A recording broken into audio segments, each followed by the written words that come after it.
So, got some fun comments from the recent fried chicken episode. So I hope you enjoyed fried chicken episode. I enjoyed eating it. This is Birklebird says, this channel is keeping an entire nutmeg orchard financially stable. I'm sure. I do my very best for the... and we are not sponsored by the International Nutmeg Federation, but we should be.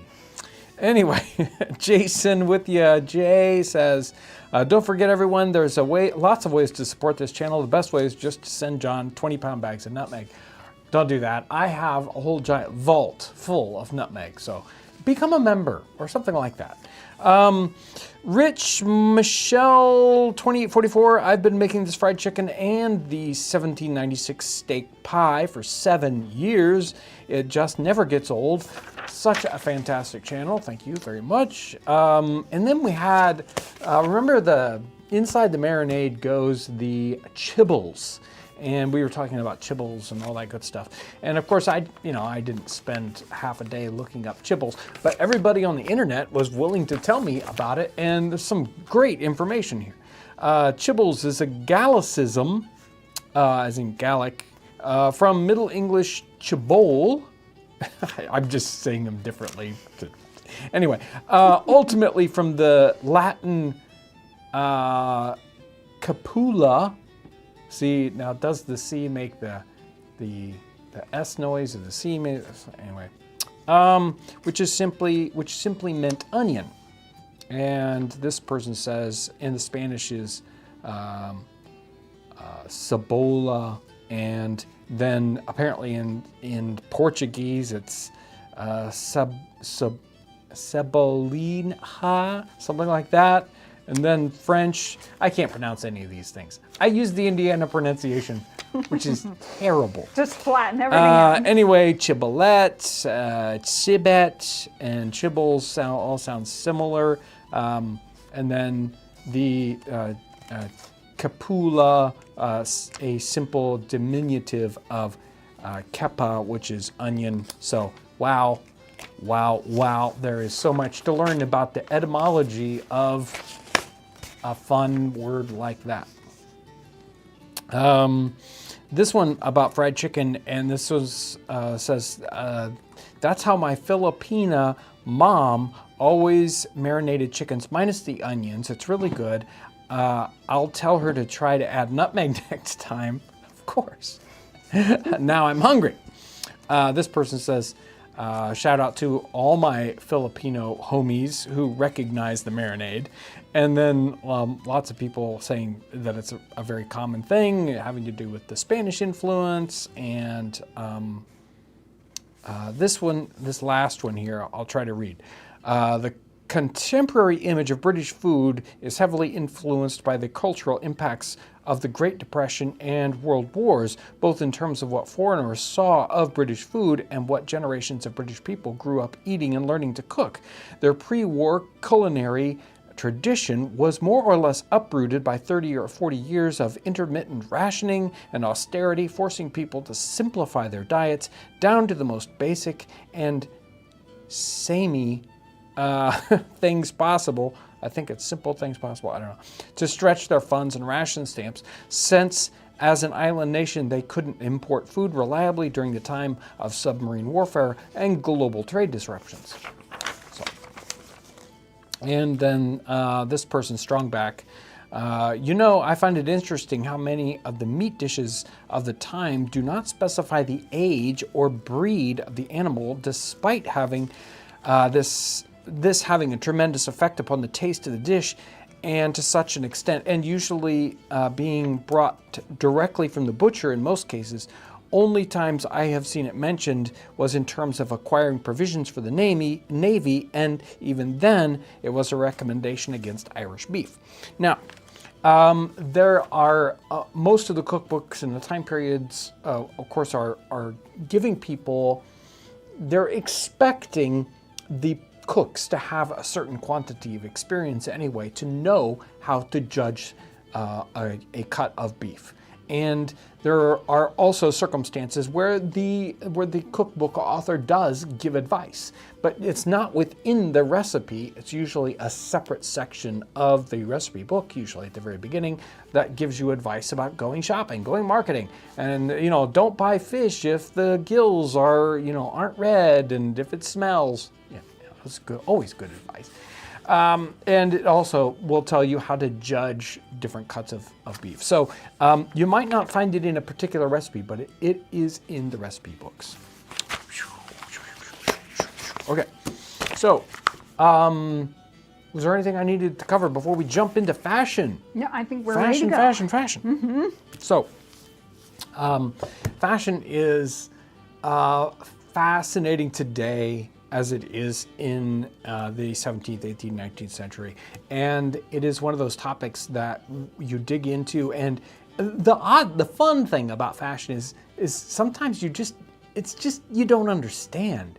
It's this weird, changing, amorphous whim of large portions of population that decide that they want to run after a particular fashion. Sometimes it is driven by a single incident or a single person that starts to evolve fashion from one thing to another. Sometimes it kind of evolves slowly or more rapidly. Fascinating topic. And so we're going to cover this time period from our 18th century context. And when I talk about the 18th century, I usually stretch it around a little bit.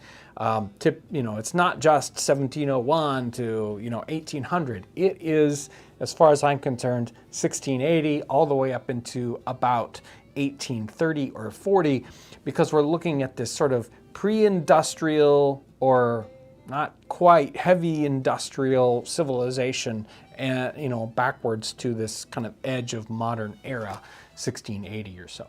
Right after the English Civil War. So that's what we're going to dip into. We're going to jump into a series of, some of these are basically not direct scans out of this book, but sort of sketches that we've made that are similar to this particular Evolution of Fashion book. And then we're going to look at art at the same time. And there's a link to this particular book down in the description section? Yes, and because there's going to be a lot of pictures, there's also a link to where you can find the references for the pictures as well. Right, the references to the pictures. I didn't do that last week. That's what happens. When I do it, you'll never get the links to the images. But when Lauren comes up with the art, then she does all the hard work of giving you all the links to that. There is a question from someone who's wondering if there's a set schedule for the tavern again. We're doing our very best to have something every Friday. And we are doing, maybe once a month, we're doing a marathon where it's live, but we're actually showing a compilation, like a whole series, maybe a whole season, 20 episodes all bundled together on the live stream day. And usually we're here in the chat. We just aren't, here in front of the camera. So every Friday, 4 p.m. Eastern time, we're doing our very best to make it happen. We've been here for months now. We've had a pretty good streak so far. We haven't missed one for 3 or 4 months. So. This book is out of print. You can find used copies on Amazon, whatever. And there are other books that are going to do the same thing. But we're going to jump into, yes, Aggie Maggie. We're going to jump into, hey now, okay, fine. Let's do the slideshow. Off we go. Slideshow. This is the first one, right? We didn't start right at 1700. We started at 1705. Right, we're starting at 1705. Mm-hmm. Right. It's like we jump right into, men are wearing knee breeches and long, heavy coats, tricorn hats, wigs. Now we're going to talk about high fashion mostly today, because low fashion changes much more slowly. They're wearing much more realistic clothing, but we're going to be talking about the higher stuff here. The coats, if you look at this coat, it comes almost all the way down to his knees. It's got a massive quantity of buttons. It's got lace. You couldn't get a more expensive kind of coat. The wool to make this coat today is very expensive. I can't imagine what the wool would have cost in the time period to make a coat like this. And like the lady's dress would be made out of something like silk or very, very expensive cotton. In the time period, all the cotton was imported, so it would be very expensive. So we're talking really expensive stuff just from the material alone, much less all the tailoring it would take to get these things fitted properly. But you got an idea here. Man's coat. We can't even see his waistcoat that's underneath his coat, but very long, lots of buttons. Look at that cuff. Look at the cuff on the coat. Now, it's interesting. We'll see what happens with the sleeve of the coat as we go through time, but the cuff is a tell. And we can see in this case, there's lace sticking out from in front of that. He's got a silk cravat. The silk cravat and the way that works up there, the neck cloth, I'll call it, people will, the terminology does change a lot on these, so I'll just use the generic term of neck cloth on this person. That is one of the things that sort of stays the same for a good 150 years, but almost everything else here is going to evolve. Even the fashion of the shoes, obviously, and the hair and the clothes that go with it. We'll watch what happens with the lady's outfit as we go here. Now, we'll go from a sketch, which gives us the outlines a little bit better, into some art. 1700. The wig here, I'll start at the top. The wig here is one that we'll see is extremely common in this very, very early 18th century. That kind of very long, very full, and kind of split in the middle. I don't understand the parting of the. I don't even. You could probably spend, I have a 500-page book with thousands of pictures on wigs of the 18th century and not cover the topic well enough. Notice here the cravat or neck cloth here, and a very simple, goes around the neck twice and just one overhand knot, really simple. Some of these portraits are very high-end portraits, and the clothing can be a little bit ambiguous because the painter is just kind of draping some fabric on people at times.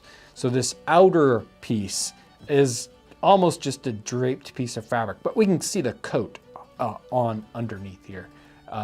It's actually, this coat could almost be mistaken for a later time period. It doesn't have the giant cuff, but notice how long the sleeve is. It's not long, and you can kind of purposefully see his shirt in underneath it. Women's outfit from the same time period, early on in the century. We will have to kind of pick and choose and go through these women's clothing because their fashion in the portraits, again, some of these can be a bit like they're using artistic license and just sort of sometimes draping things on people just for the fun of it. So this outer green thing is just a piece of fabric, but we can get some sense of the neckline and what's going on with the front of her gown, even her hairstyle. 1720, look at the man's coat. We can now, it's opened up a little bit and we can see his flowered waistcoat. The wig has changed a little bit. The cuffs are still very big. There's still lots of buttons if we could see them. This has been simplified. But look at the lady's gown. Like, what is this? Like a tent or something? It is humongous, and it's just a cone. It's just like some of these are sack back gowns. They just have a ton of fabric that goes down the back. It doesn't make any sense whatsoever, and I can't imagine that they would actually make anybody look good. I don't think they did. So, there's extravagance on show here just for the sake of saying this is really, really expensive and we're using lots of fabric. It's almost like the ladies' gowns were saying, well, is there a way I can have a gown that uses 50 yards of fabric instead of 20?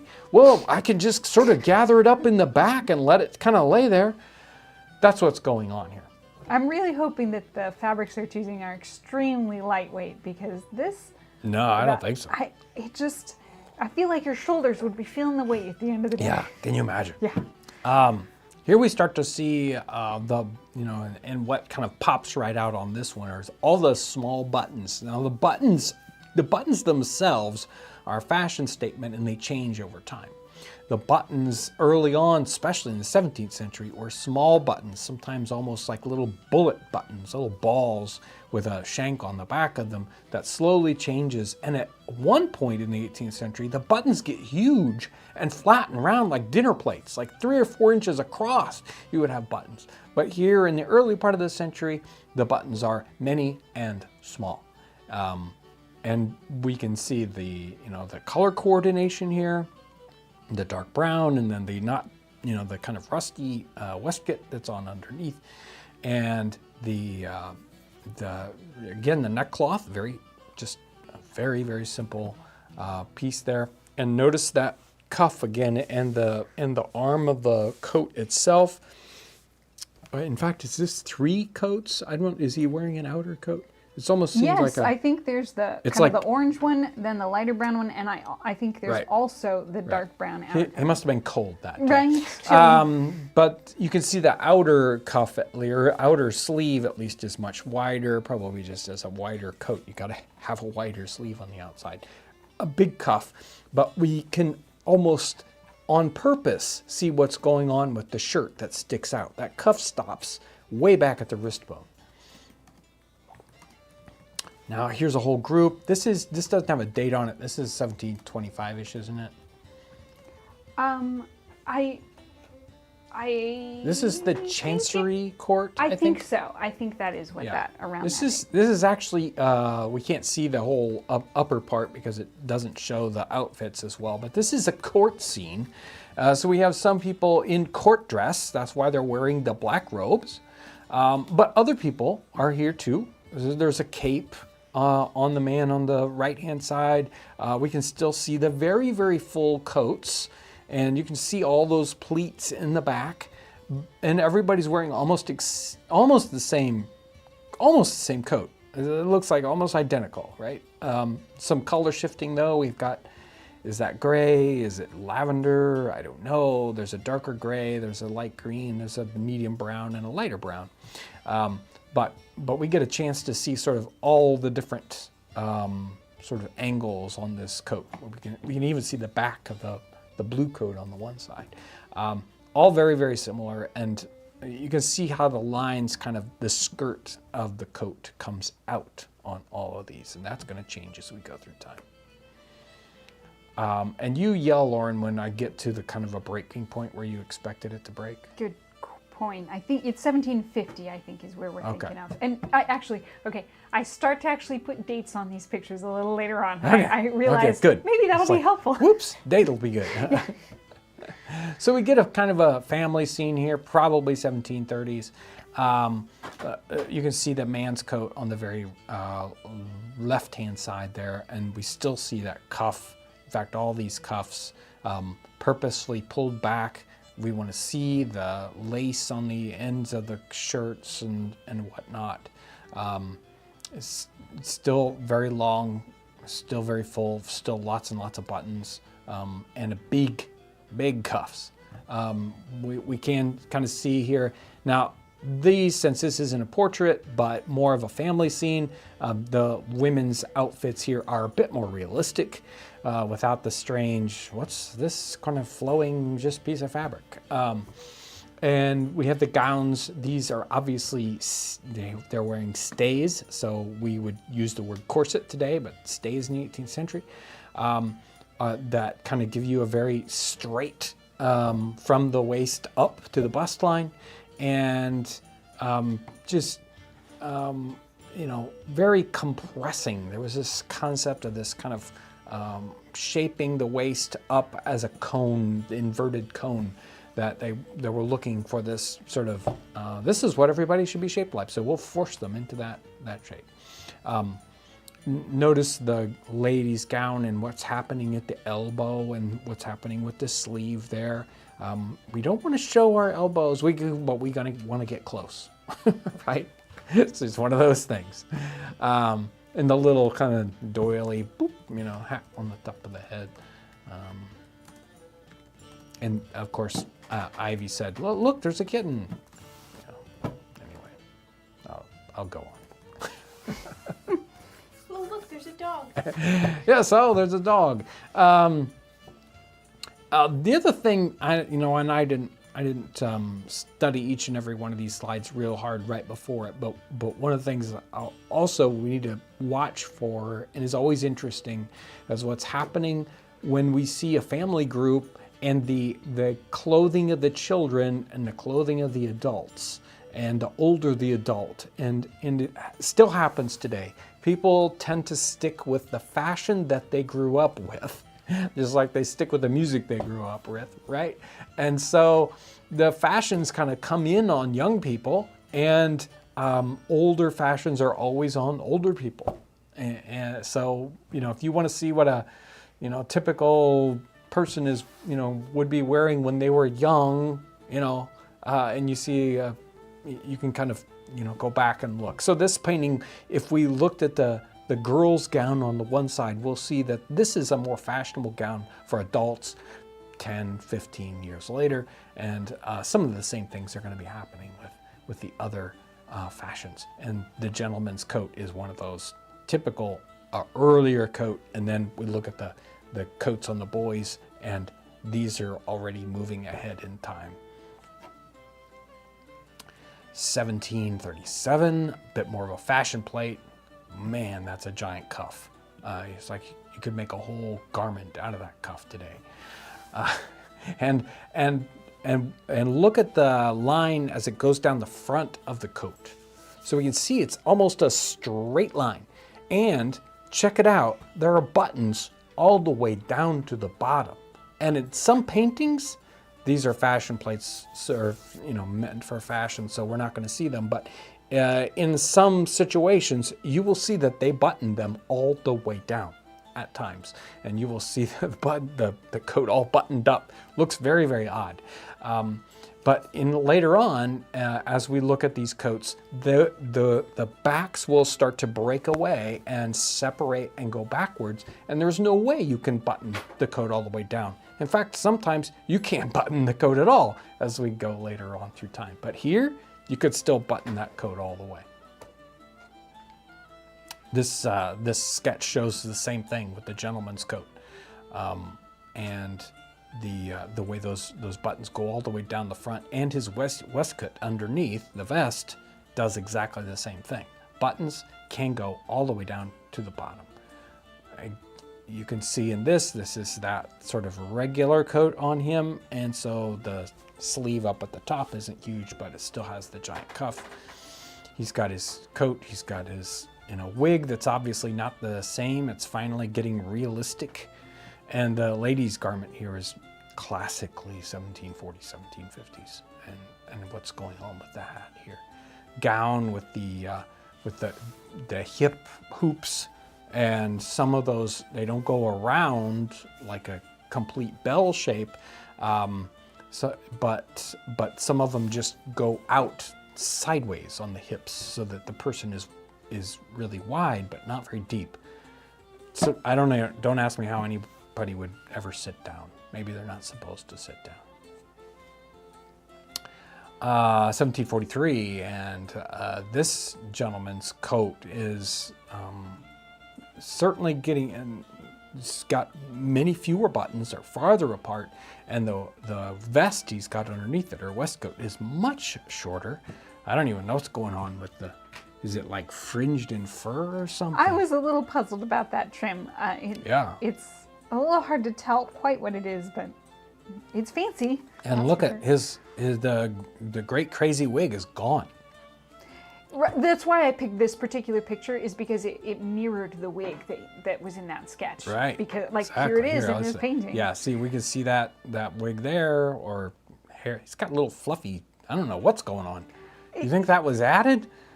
Or maybe he's just got hairy ears. No, I think it's supposed to be there. It's like that clumped right by the ears wig. Earmuffs. It's apparently the fashion of the day. His shoes, the heels have changed. The heels aren't high anymore like they were earlier on. And he's got He's nice, got a nice little beagle that's probably going to run away from him right this I was second. excited by how many dogs there were in the pictures today. There's a dog in this one too. 2 dogs. What? I don't even know if that thing is a dog over there. It's got the smallest head in the universe. Anyway, ladies' gowns. Yeah, okay. That looks kind of typical for the ladies' gowns. And there's a little thing. The gentleman looks like his coat is maybe, it's shortened up.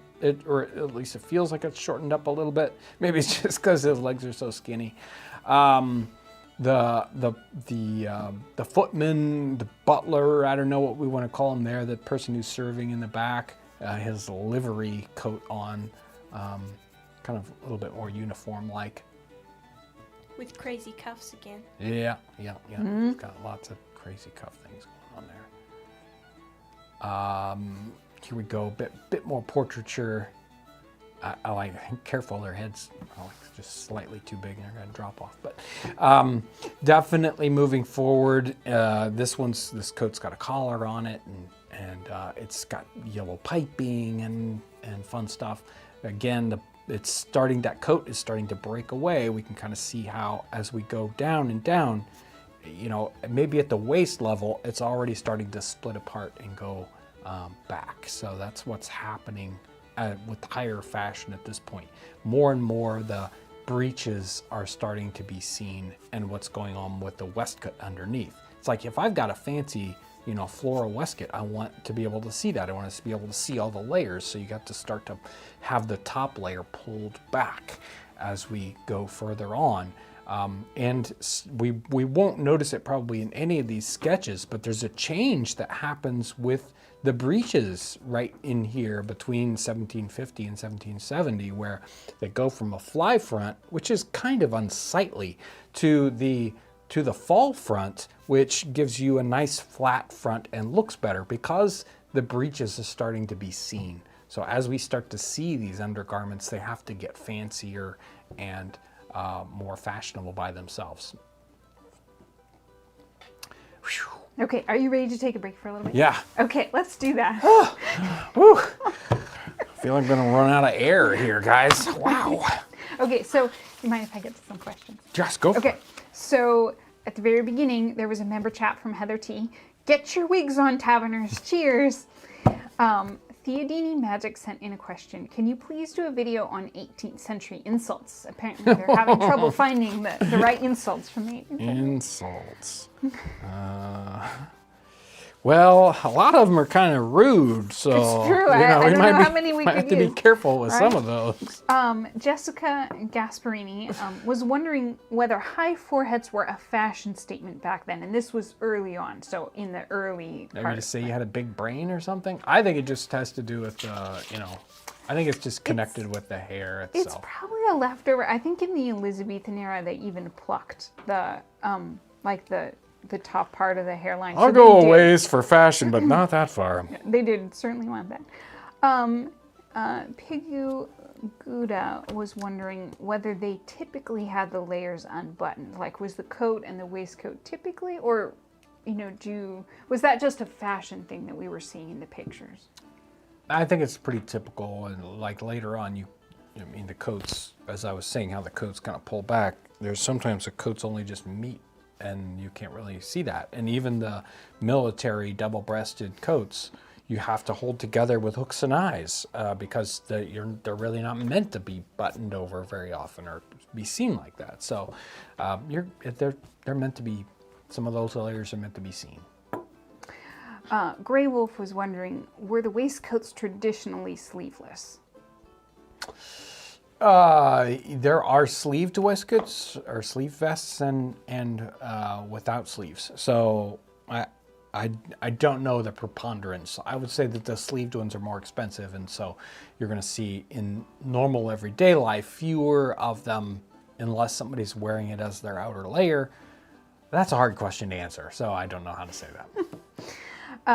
K Prime 30 was wondering how they cleaned some of the clothes in the time period, and then the chat thoughtfully chimed in with they washed the underclothing, but the outer stuff they mostly just brushed and aired and didn't really wash. No, don't wash it, you might hurt it.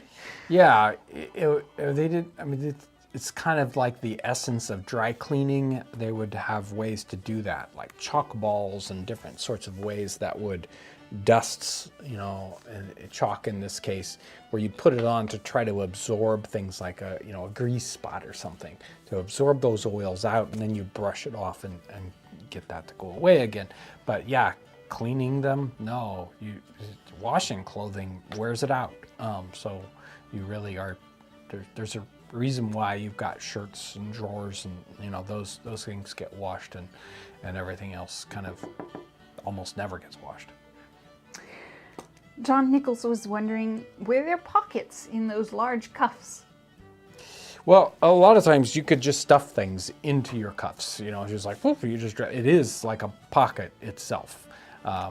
And so I've certainly seen people just in modern wearing those clothing. It's like, well, it's obviously just a place you put things. Okay. This is just a comment. Mm-hmm. I'm sorry, I've lost it. Okay, who was it? Durlands Monroe said, I made the mushroom ketchup and it turned out great. Super. Always Super. nice to hear. Okay, and there's a couple super chats, and I want to just go. They're far away, so I'm gonna just find them in their special spot. Okay, so Grey Fire Soul says, my favorite era of European dress is 17th century, about mid to late. French styles are my favorites of those. I enjoy seeing how 17th century transitions into 18th century. Love the massive cuffs. Yeah, and they're gonna totally disappear. And then Preventorius says, I have a feeling that style went from French Catholic Anglican inspiration to simple Protestant style with time. John, yours is a Dutch settler one? ? So maybe what you're wearing right now, is that it? Well, it's just typical sort of 1820s. So it is kind of what happens. Most of the, culturally, all the European nations, Spanish, French, German, British, and even American things are all kind of tracking the same way. Some of them are a little bit ahead and some of them are a little bit behind, depending on where they're at, but they're all tracking the same especially in men's clothing and women clothing. There's some more variations, but there are some cultural variations within those things, but they tend to kind of move along together. Someone was wondering, if you could go back in time and live there, would you, or would you stay in modern times? Depends on, whether I need to have my teeth looked at or something. So, which one do you think is better? Max Harcool says, hi John, share some most convenient things, if any, and most inconvenient things about 18th century clothing.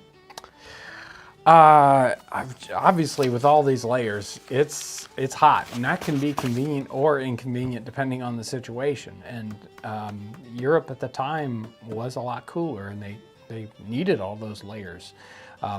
But it's hot, it's heavy, it's really, really, really expensive, and if you have to go to the bathroom, good luck to you.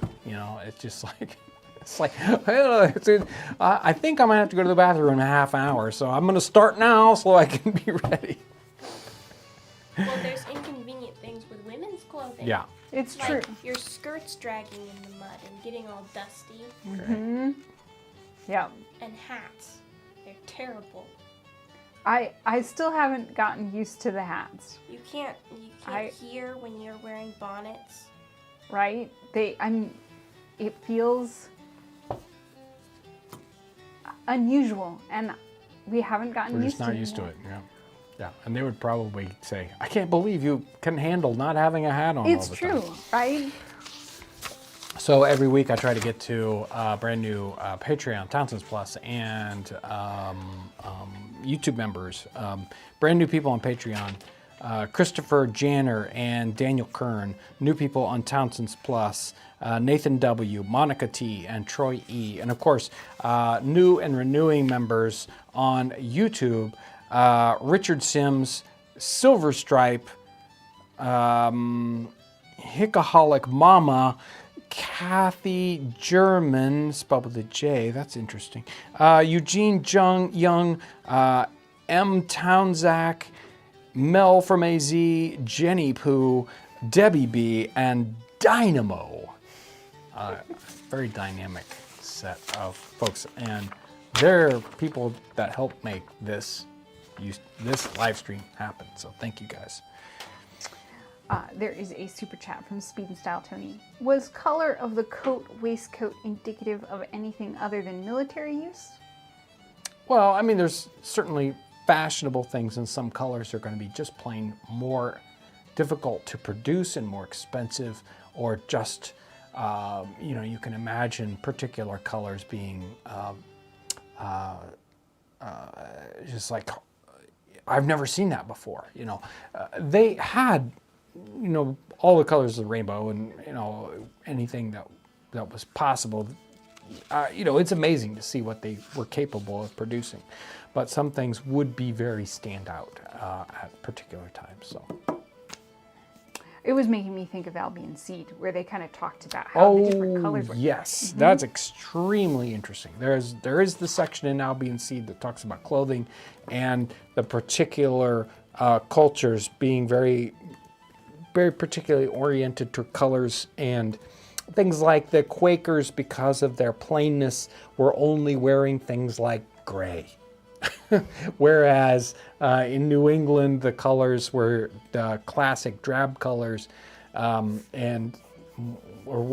the word they use for those kind of colors? Not drab. Sad? Sad colors, which doesn't mean sad the way we do it, but certain kinds of greens, even oranges and purples, like the Dutch or the Boston brown color, kind of a reddish brown. So there are very, very culturally oriented colors that go along with those things. Are we ready for the recipe that we will not do? Are we ready for that? Yes, we are ready. Go for it, Ivy. She's working There on we go. recipe we won't do. To make brain cakes, boil and blanch calf's brains. Chop some of them and mix them with crumbs of bread and spice and salt and a grate of lemon. That'll touch it up. Sweet herbs, shred small, and an egg. Then cut in pieces what you leave and rub them with an egg. Strew flour on them. Fry them in a pan of boiling liquor. I imagine oil, but I don't know. No. Maybe just water. I don't know. Put in the chopped brains in spoonfuls. In others in lumps. This is horrible. Garnish your heads with these. We are so not going to do that recipe. Wow. There are recipes that I just won't do. Whew. What's up? What? Are we ready to jump back We in? are. We're ready to go back into our... We got a lot of slides here, guys. We're only like a quarter of the way through, and we're... Go, John. You can do it. Okay. That gown is big. That gown is full. There's a lot of fabric there. Again, probably silk, very popular in the time period. Notice how fancy his waistcoat is, or his vest, you might call it. And all that gold lace. In fact, it seems odd that the underlayer is so fancy and the outer layer is so sad brown in this case. But telling, as it were, that you want that coat to be open so you can see this incredibly expensive waistcoat on this person. And notice the wig is under control here, and the same silk neck treatment, which we've seen basically the entire time on him. Her hat hasn't really changed that much. It's just a very supple hat up there. Now, 1747, and the girl's outfit is kind of moving ahead in time here. We'll see that a little bit more, although I'm kind of, it's a little easier to see the men's fashion in this. He's probably older. His shoes seem a little bit more of the slightly earlier style than later style. And he is wearing black, so it's really hard to see what's going on. But notice the fancy lace, sort of see-through lace on the cuffs on this gentleman. 1750. And the coats are getting many more of these super fancy coats here. I wish I could punch in on this picture a little bit, but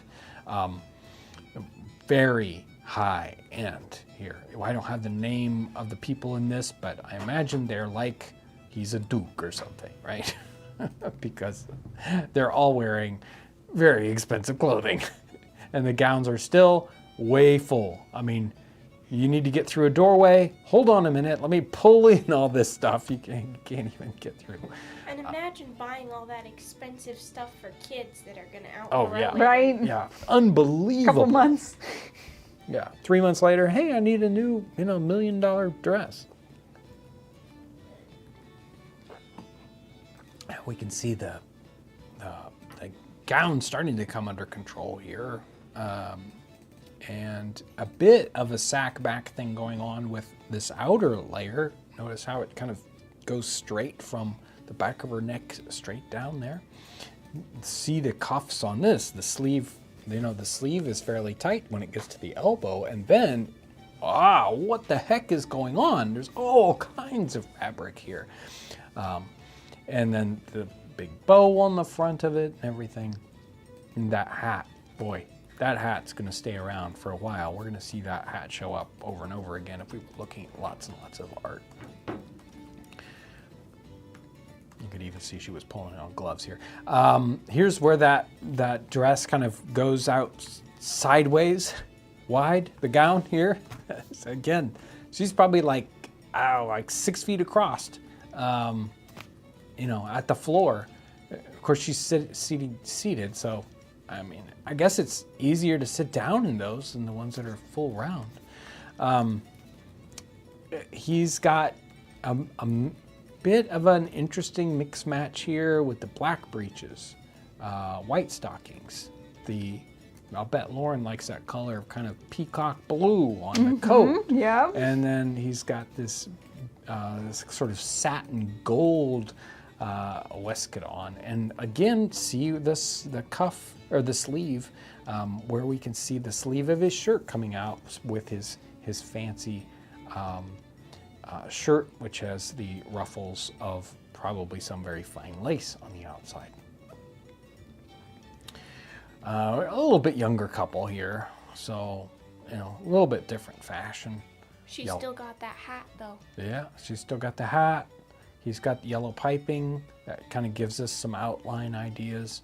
His shoes are much more realistic rather than the ones with the strange high heels of the 1740s.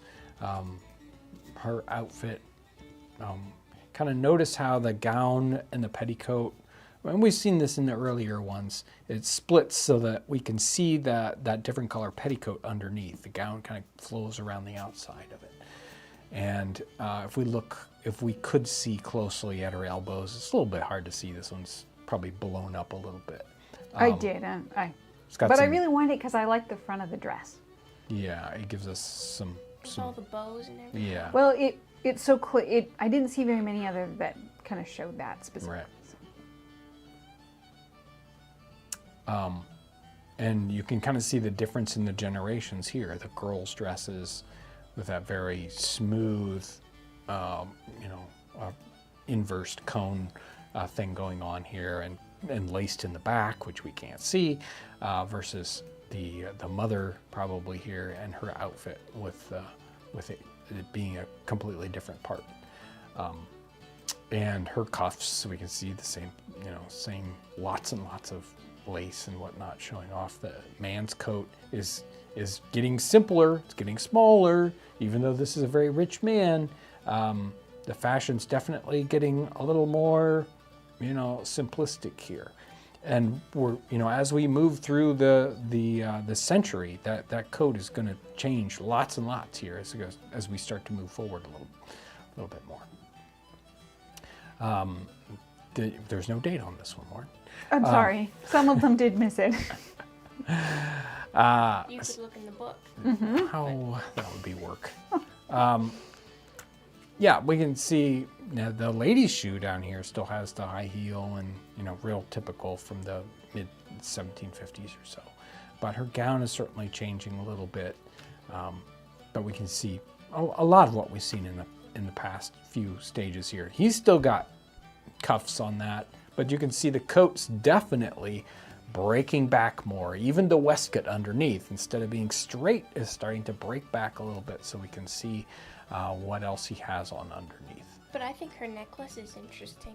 It's like a choker. Yeah. Necklace. We saw there were some chokers earlier on. Yeah.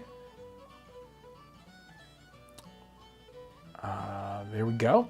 Now his outfit is moved to all one color, so all matching fabrics, and definitely the coat is getting smaller on him. I mean, the cuff's still huge, but it's getting smaller and smaller. Seems like if he couldn't button up that coat if he really wanted to at this point. And the girls' gowns look kind of in line with what we've been seeing.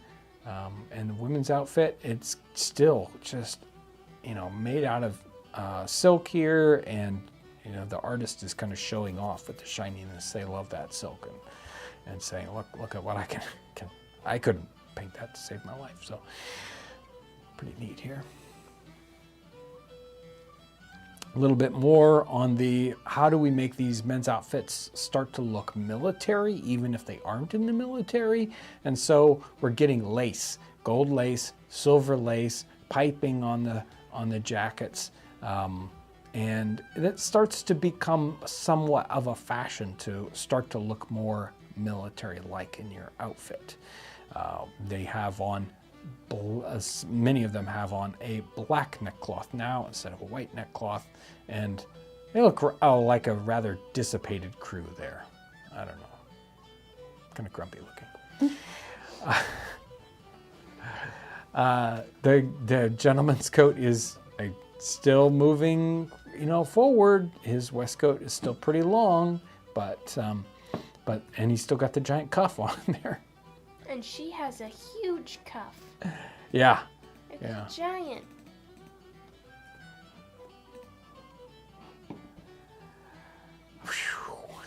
The ladies' outfits, just the hair starts to go crazy in this time period. We'll see in the 1760s, 1770s, they start to get really big hair. It gets to be a thing. There's even one fancy in the Kyoto book. There's a wig with a ship built into it. It's just crazy. And they even start to make cartoons to make fun of women's hair as we get into this time period. That elbow thing is still going on with her dress. His has a much more military aspect to it. And again, there's the coat is, we definitely are now seeing that underlayer on purpose. And he's got this ruffly front cravat thing. Yeah, and that whole, like a ruffled front of a shirt, yes. Yeah. So that waistcoat, instead of being buttoned all the way up to the top, now is opened up, so we can start to see that upper chest area. He looks like a little bit of a throwback here, but notice the cuff on the coat. This is 1772, and the cuff is now somewhere close to realistic. It's still cut back far enough that we can see the shirt and its ruffle coming out. It's still long, but it would be hard to button up other than the first 3 or 4 buttons on that. And the waistcoat underneath, the vest, is much shorter. So that's shortening up as we go through time, so that we can start to see the breeches underneath. And he's got something like a dark collar on the coat itself. And of course the hair's got, much more realistic. There's her gown, and pretty soon those sleeves are going to take over. And they won't be able to pick up their arms anymore. Lace, lace, lace. Where can we show off this lace? Let's put it on our cuffs. Let's put it at our throats, and have a fancy hat. And if we look at sort of, if we look at newspaper things, we're going to see lots of hat advertisements. Wow, 1775, and his coat is got a big collar on it now, and the vest, the waistcoat, is stopping at his waist. It is just waist length, so we can totally see his breeches. And the girls are, well, they've got, their hats certainly got bigger, didn't they? Maybe it's because they don't have wigs, and so it's like we're going to make up for that by putting giant hats on them. And again, that's weird. The way his waistcoat is not buttoned in the middle. I don't know why, right? No, you know how they sometimes show them with the hand in the waistcoat? Yeah. Maybe they were going to do that, and then they decided not to. It's like, nah, you'll look like a dope if you do that. Okay. And you forgot the button up. And then the artist's like, quick, I'll paint it like that. But the coat has certainly changed a lot in this, as we went all the way through this. We're, about 50 years later, or maybe 60 years from where we started, and the coat's certainly moving and changing and feels like it's cutting back further and further. This one's neat. It's got an inside different lining color, and he doesn't mind showing that off. The lady's gown is getting heavier and heavier again. With huge wigs and hats. Yeah, huge long wig. I don't know how it doesn't like break her neck, flipping her head backwards on that. Lots of lace. Even now this is kind of funny. You see on the front of the woman here, she's got an apron. Now, an apron is meant to protect your clothing underneath, but of course, in this case, it's a gauzy lace apron. It's the opposite of something you would use to protect your clothing. It's, it's hilarious. Why would you have I'm trying to think of a modern analogy, and I just can't come up with it. But, imagine, safety glasses, but instead they're, Ray-Ban safety glasses. I mean, I don't know. He's got a double-breasted waistcoat on, but it isn't double-breasted all the way. Like, what? How goofy is that? It's like a half and half. It's almost double-breasted, but then it. That is very strange.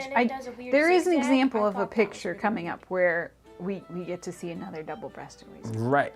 Her gown is much more realistic in size. It's almost like she can walk around again. She's still got the big hair. His cuffs are, tiny compared to what they were. And that stand-up collar. And of course the coat is fully cut back. And it's just going to keep shrinking back and back until it turns into a tailcoat where all you have is the back part. And, now we used to have front. Now we're only at the sides, and pretty soon it's going to just keep on shrinking. And his hat was it was flat, and it was fur felt, and they both had sticks, which I thought was interesting. Yeah, everybody's going to walk around. And he's wearing boots, which come into fashion here at this time. So, 1783, he's got a double-breasted waistcoat that is striped. We've got we can see his shoes. A lot of them, we couldn't see the shoes earlier on. The buckles went from little to big. So the shoe buckles are giant. And it's like the shoe buckles get so big that they can't figure out what to do, so they get rid of them altogether. Right? So here we're in there's nowhere else to go. Right, it's like, oh, forget it. It's covering your whole entire foot, so we're just going to get rid of it. We even see the lining of his expensive hat here. Still the neck cloth is almost exactly the same. He's probably wearing his own hair at this point. Wigs are on their way out or have gone, depending on how old you are.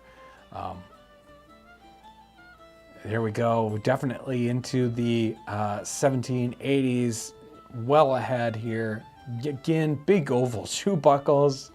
Notice the big buttons instead of the little tiny buttons. And it looks like he has hooks and eyes on his coat. Right. It's being held together with just one hook and eye, and he can undo that. The cuff is maybe completely disappeared and gone into a slash cuff. And the hats change a whole bunch in this time period. And so, yeah, whoa, changing a lot. Lady's gown, and she's got a gigantic hat. The gown is still big. It's still, you can even see the lace apron thing on this one. It's definitely starting to change, but right in about here, it's going to change a whole lot, and it's changed really by one person in fashion. Again, we're in the probably 1790s here, and her hat's going to start to change very soon. His hat has changed into a bicorn or even less.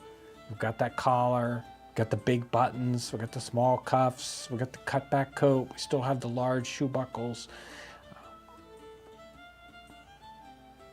He's still got huge, again, just gigantic shoe buckles. And he's got like a neck cloth that must be like 10 feet long.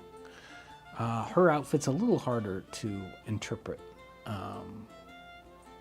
so because we can't see as much of it there. And even his coat is so sort of plain at this point, and that it's hard to see the detail. We get in when this is a riding habit on her, so it's a much more of a man's coat that's basically been altered for women's fashion for riding. She's wearing a giant hat. How did she keep that on while she was riding? I don't know, but she's sporting. She even has a gun. But notice she's got the full sleeves on this. Even her coat is emulating that idea that you could only button one or two of the outfits, or one or two of the buttons. So outfits, I don't know, my brain, goofy there. If you've noticed here recently in the last 8 or 10 slides, the lapels at the top have been kind of opening up. The cut at the very top of the coat has changed so that it has that kind of flop over effect. And it's a cutaway coat here. This has gone, basically moved to a full tailcoat so that we can see his double-breasted waistcoat, his fall front trousers, or breeches, I'm sorry. And notice the shoes, buckles are gone. He's just moved. Little bows. Yeah, they're slippers. Yes, they've moved into he slippers. Does have slippers. It's like, she what probably happened? has slippers on too, right? We Yeah, just she can't see does. them. Right. It's something. It's like something happened with shoes, and all of a sudden they just. Even his hat changed. It's not a tricorn anymore. And it's this. She's not wearing a wig anymore. No. Oh no. And he probably isn't either. No, he's probably Chris wearing is his just own a hair. sketch. And the waistline moved up a lot on her dress. Right. Into that empire Yes. style. Yeah. And we're only at 1795. Right. So. And it's 1799, and we're totally empire dress on those girls. If we could see more of the older woman's outfit here, it probably is reflecting older fashion. And the men's coat here, almost, his at least isn't as cut back as it was before, but we can see at the top the shaping of what's happening with the collar and the lapels. Totally changed. And we're getting into the sort of the fashion starts to go crazy, especially with the young people at this time period. Can you imagine crazy fashion with young people? It starts to kind of go over the top, like the other fashions weren't over the top. But the shirt has changed, and all of a sudden the shirt collar is coming way up on him, and his hair has changed. It's his own hair. He's got the slipper shoes on and the bicorn hat, and even the waistline on him has moved up. Doesn't look very comfortable, if you ask me. This isn't high fashion so much, but we get to see a little bit more working fashion here with the men, and so it's not quite the extreme, but this is actually sort of showing what's going to happen 40 and 50 years later with men's clothing. So this is still, in a sense, older generation or working clothes haven't changed nearly as much as high fashion. Wow, 1803, and her dress is an empire dress. She is not in her old fashioned clothes, but high fashion clothes. And that's that whole empire. And she's not wearing a wig. No, probably not. Probably not. Now, yeah, I liked how very up to date she was. Yeah. You know, she's not wearing an older style. She's right. very. And it's that plain blue, which I'm surprised it's that color, not a. Maybe it's because of her age, but Probably. it isn't a pastel. It isn't a light color, but it's just kind of navy blue. And the empire dresses were so light and flimsy that there's a reaction to that too. Here he is. He's gone from slippers and now he's got boots on, and this style of boots really popular in this time period. He's even showing a pocket watch there. The breeches they've moved into pantaloons. You can't see where they go down into his boots now. So those might even be, we might call them trousers. They call them different kinds of things there. But the coat is a full tailcoat at this point, fully cut back. So we can, and it's even odd how the coats stop at a particular point so you can see the waistcoat. It almost looks like, you want to pull it down a little bit. And she's got weird lace-up slippers too. Yeah, lace-up slippers, and she's not really wearing a hat, just no. That hat's and kind that, of... And that's braids across right. her. I tried to capture that, but it was hard to draw the braids. The sleeves on this one have moved way up, and we can see elbows now. But it isn't. It's the empire dress that's been adjusted and kind of morphed. Even what's going on with the neckline is a little interesting. I can't comment on that one. And the hats are definitely, moving into what we think of as a 19th century kind of hooded bonnet thing. Yeah, and this, there you go for those tailcoats, like the coat I'm wearing. The high-waisted, the pants, the waist on the pants is like up under his armpits. I mean, for all I know, way high on that compared to what they were earlier with the earlier fashions.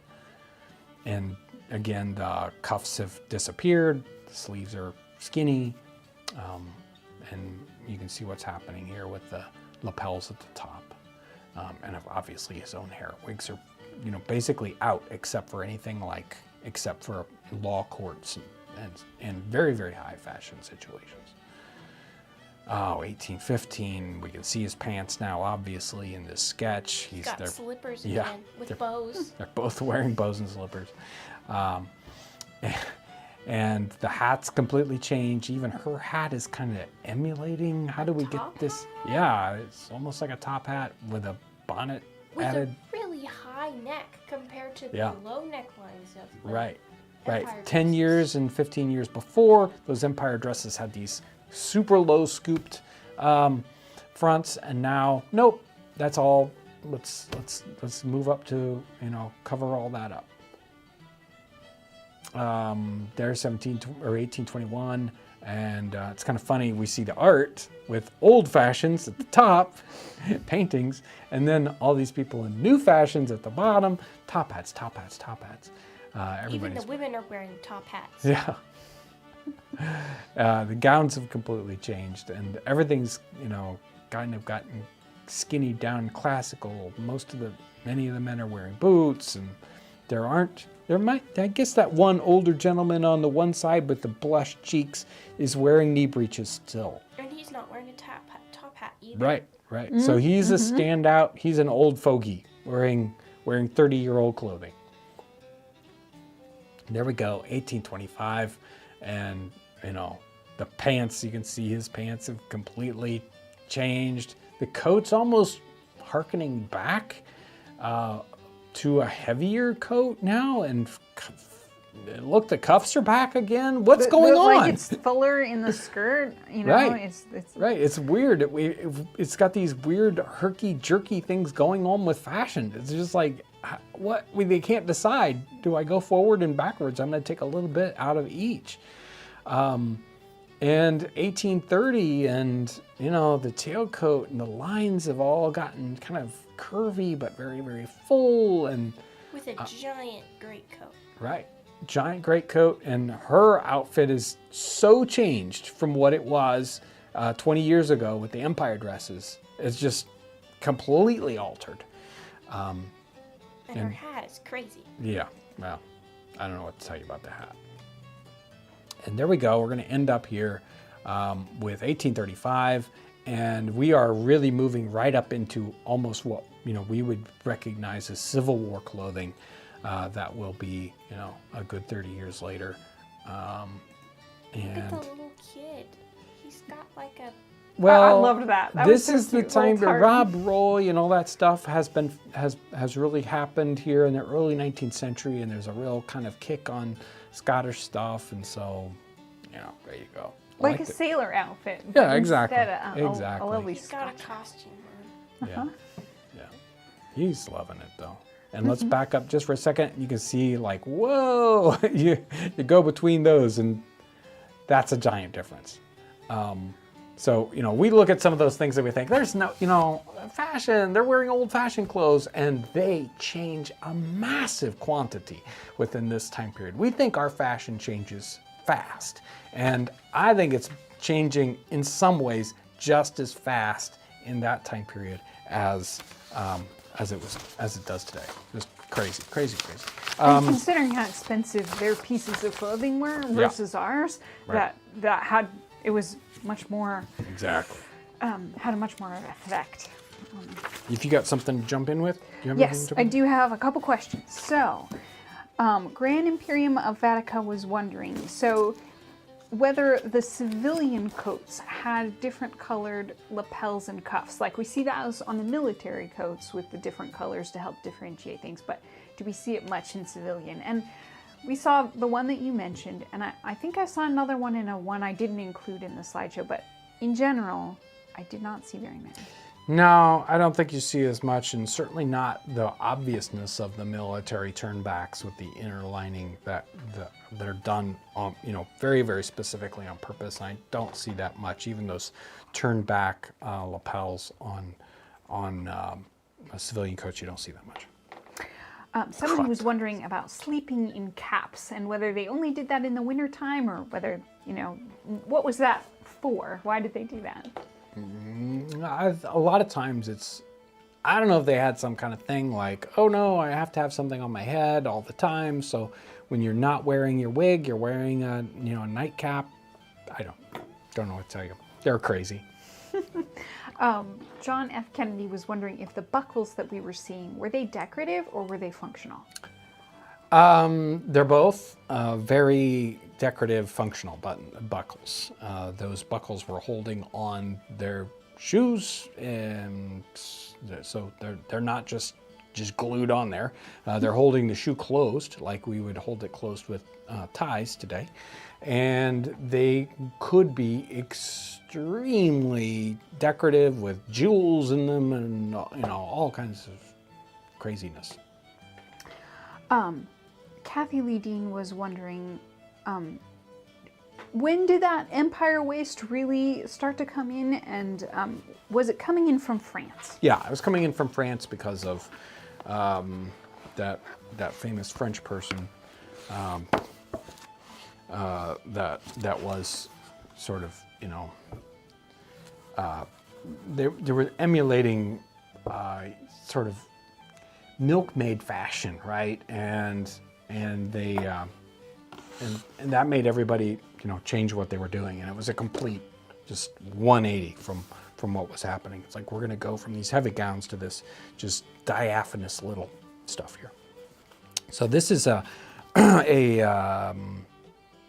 this is from, is that the one I wanted to read?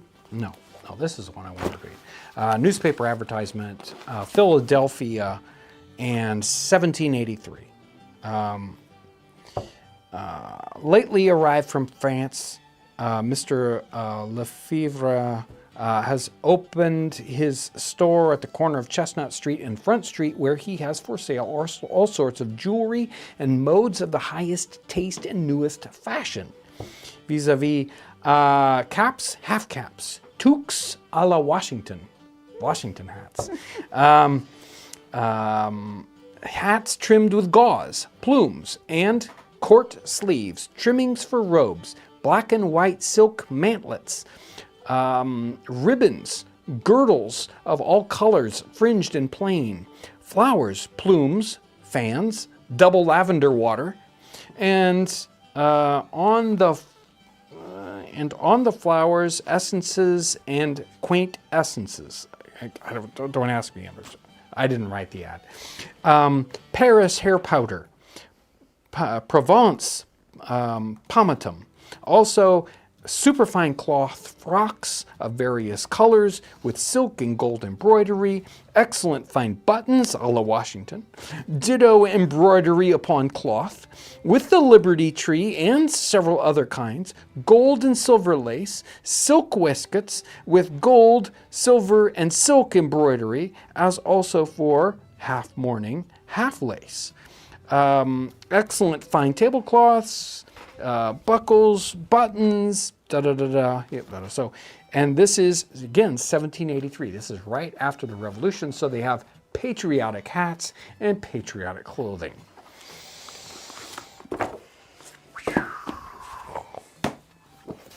Where are we at? You got anything before you? I think we're all good, yeah. And there was a section here that talked about fashion, and specifically American fashion. What we've seen here is European fashion that comes into America, but what was happening in America per se? And there are definitely specific American differences. American fashion, a view of society and manners in the United States. Dress is still fashioned in this country after European models, but those of England generally prevail. Certainly our independence ought to extend to dress as well as to other local habits. We are now grown rich and are situated so far off, and plainness so much inculcated that it is passing strange Americans have not yet accomplished this important national desiratum. That was hard to say. The prevailing fashion, however, are much to my taste. Our fair countrywomen now adopt a species of decoration at once easy and graceful. Nature seems once more to be gradually resuming her empire. The deformities of stiffened stays, high heels, powder, whalebone petticoats, and unmeaning flounces of many-colored frippery now yield to simple elegance of muslin drapery. Thus health is preserved by an unconstrained motion of the body, and beauty is ascertained by the unequivocal testimonies of symmetry and nature. I cannot say as much for the beau. Some of those fashions were never more preposterous. That was written in the New York Commercial Advertiser in 1804. He liked the ladies' fashion. He didn't think the women's fashion was all that good. Was there anything more from fashion I needed to cover? No, I don't think there Feels like was. a fashion marathon. So, someone, Guy Boisford, was wondering that these were all clothes for rich people, but do we have pictures of clothing of regular people? And we can just answer this. I kind of wanted to include them too, but we didn't really have room. And obviously, by the time that we've shown here, it is really hard to compress what's happening with all these things. And you'll find some of the same things happening in, regular working class clothing. It's hard to kind of equate it with today, but let's call it working class clothing in the time period. It moves much slower. And they're wearing much more, obviously, work-a-day things that aren't crazy. I mean, there are still You know, they're still wearing crazy hats like tricorns, which don't make much sense. But the clothing is obviously something you can work in.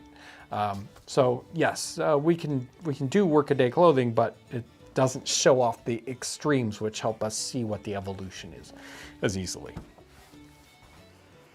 All right, I think we're all caught up. So next week, no, Sunday, a wonderful cooking video is coming out. Make sure to watch it. It is potted beef. We're going back in and doing some of these food preservation ones we've done, and I wanted to touch back on potted beef and the importance of it, and how it can do it and how it connects with food for today. So potted beef is on Sunday. Next week's live stream, we are going to be doing a cooking marathon. So get ready. We're going to be doing one of those fun cooking marathons. I think we're up to season 9 possibly. So it ought to be a great marathon. I'm not sure. It's great because I'm always amazed watching those. It's like, we did that, 10 years, we did that 8 years ago. So fun stuff. Whew, is that it? Are we there? Mm-hmm. Yep. We're gonna start to wrap up and kick everybody out of the Nutmeg Tavern. Super thank you to everyone who's been here today. I so much enjoy the fun, the chatter that we get here in the Nutmeg Tavern. Wonderful support from you guys. You guys make it happen, make the channel live and grow, and we have lots of fun. Thank you from folks in Australia. We're making new videos every week. It's crazy. We just keep on going, and it's all the energy I get here from the Nutmeg Tavern that helps me do it. Thank you, Lauren. Thank you, Ivy. Thank you, all you super chatters, all you members and Patreon folks, and everybody who is such a great encouragement. Hope you have a wonderful weekend, and thanks for watching.